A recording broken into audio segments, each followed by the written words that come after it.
I wanted to go ahead and update you guys while I'm working at the same time. It's been a little while since we've done a Viking Talks video.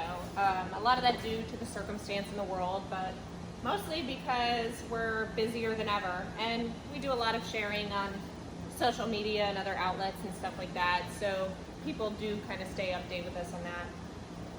But there's a lot coming up in the next couple months. Right now we have, and I'll kind of preview some pictures in here in a little bit, but we've got about 8 engines packed up and ready to go between this week and early next week.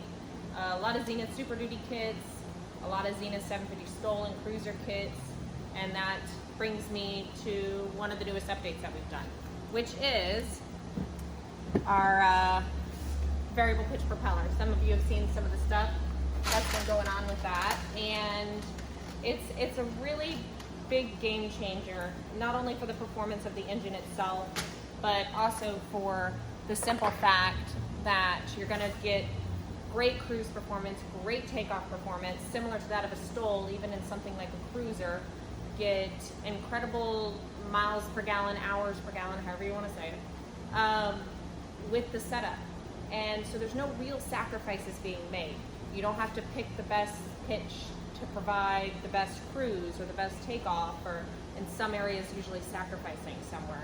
You can really get the best of both worlds. So we're really fine-tuning that, and the goal is for us to have the 5-blade that many of you have seen on our Zenith Super Duty.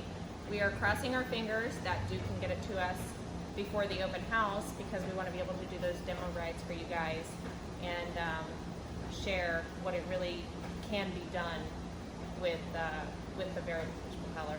So the goal is we have one of those being manufactured at the moment. We have a multitude of customers that have already, put in their order for them, and I'm really excited for them to really get a chance to fly it.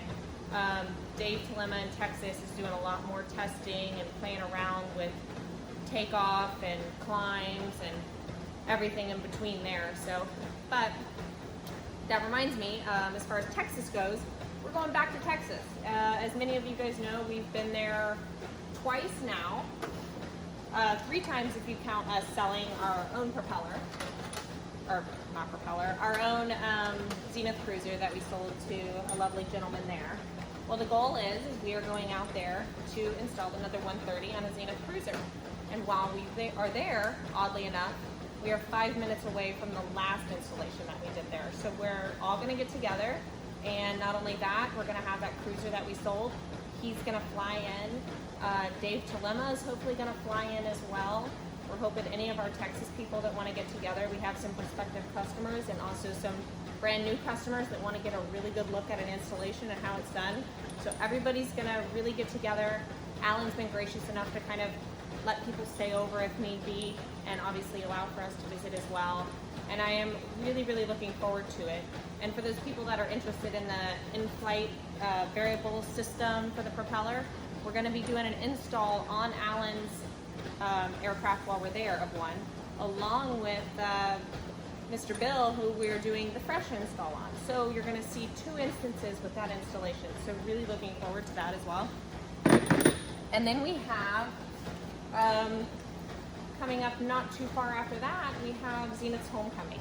And something new that we really decided to do this year, because we've had a huge amount of interest as far as people that are going to be showing up, is we've decided to rent out a pretty large house with Airbnb for those that are comfortable, and they plan on flying in to stay with us all there, so we can have some nice camaraderie all day long, and then in the evening as well is a lot better than maybe settling down at a hotel. And if anybody's been to Mexico, Missouri, they know that it's pretty limited there as far as selections on where to stay, and the Best Western there books up pretty quickly.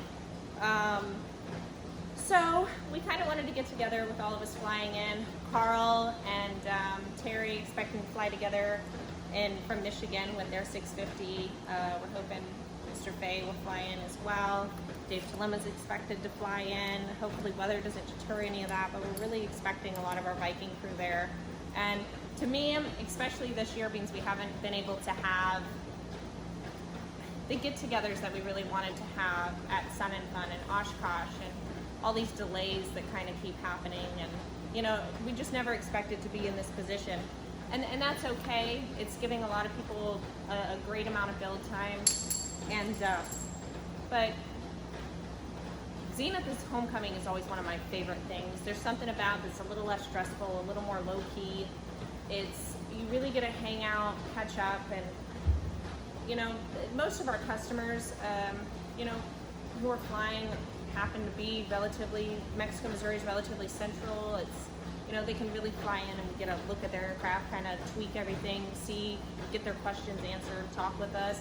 And then we always do demo flights of the Super Duty, and it's a pretty hot topic right now, the Super Duty. We're getting questions about it every single day, and as you know, we have the 195 turbo engine that's going in there now. So it's a beast, it really, really is. So a lot of people are really interested in that. So hopefully we can get more of you flying up in that again while we're there.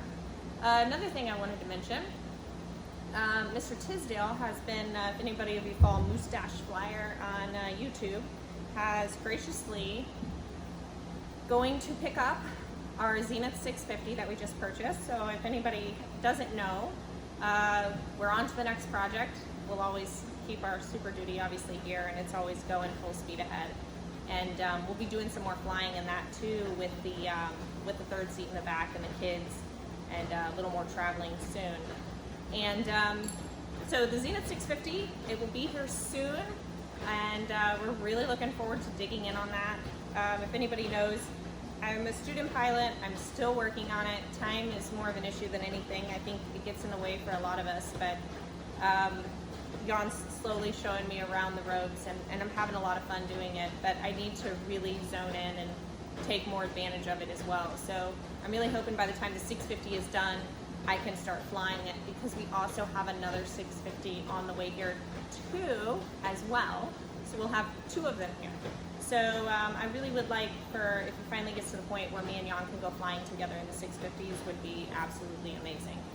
So that's kind of some goals and some things that are happening around here. Yeah, so there really is a lot going on, and that's kind of a good update. And you know, many of you know that we get married in November, so something that's pretty exciting, and I think we've finally sunk our claws in and figured out what we're going to do is we're going to, for our honeymoon, hop around all over the state of Florida from different islands and really explore everything Florida has to offer and do it in our airplane, because why not? We have that ability, and I feel like that would just be a really great opportunity, and kind of no real plan set, but still being relatively local and kind of not leaving the country, which was our original plan. So that's what's going on there. So I'll kind of pop in a little bit of video. I was gonna walk around some of the engines and give you a look, and I just want to say that as far as Viking goes, we are working full speed ahead. We are very, very busy at the moment, and one of the things we're really trying to do is keep you guys busy as well at home, and get your kits and your firewall forwards and your engines out to you so you can keep moving and get farther along on your project. But I just wanted to give a big thank you. We are having some amazing customers come forward lately with their first flights, and some obscene build times that are happening, you know, between a mixture of Zenith's kit and being really well match drilled, and, or whatever the correct terminology is, correct me if I'm wrong. But, you know, it has really progressed over the years, as well as our own firewall forward kit and the ease of installation. And that's one of the reasons we're able to go out and install and fly to Texas and install a kit, is it's so streamlined at this point. We can do it in 3 to 4 days, and then we're ready to go, and you're done and you're set. And a big part of that really adds to completion. So yeah, you can question and think and go through every little thing in your head a million times, but just keep building, drill the hole, pick a paint scheme, move forward.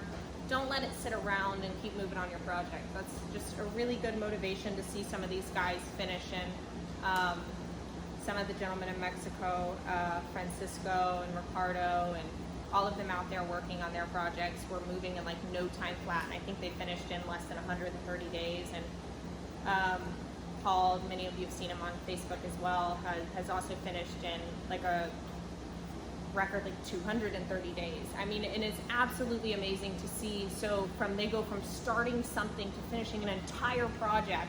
You know, I can't even finish a scrapbook that quick. So I'm amazed at all of you, and keep sharing, and we love seeing all your pictures, and we have some great journeys ahead of us in the next couple months, and I really hope you follow us along.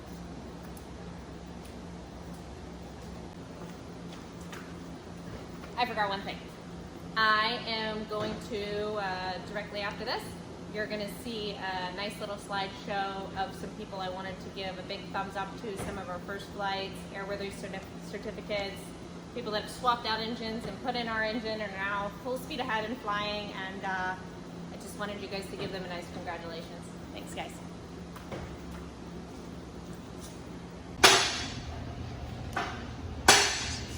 Stowing away.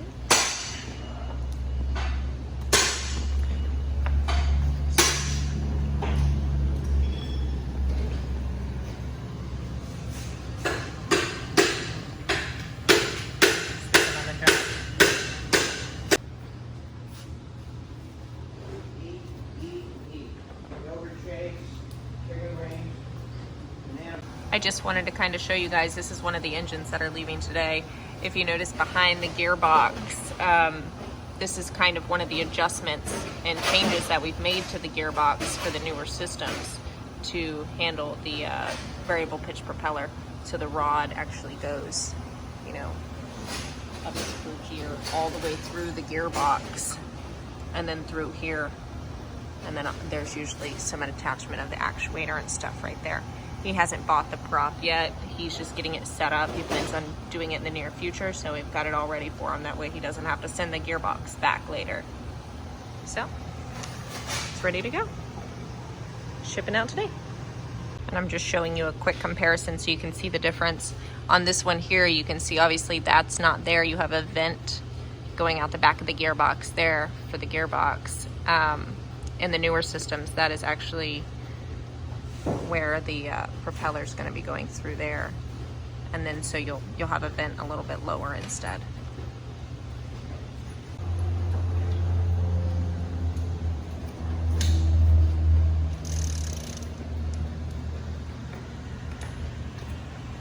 Why are all your pallets leaving? Where are they going, huh? Oh no.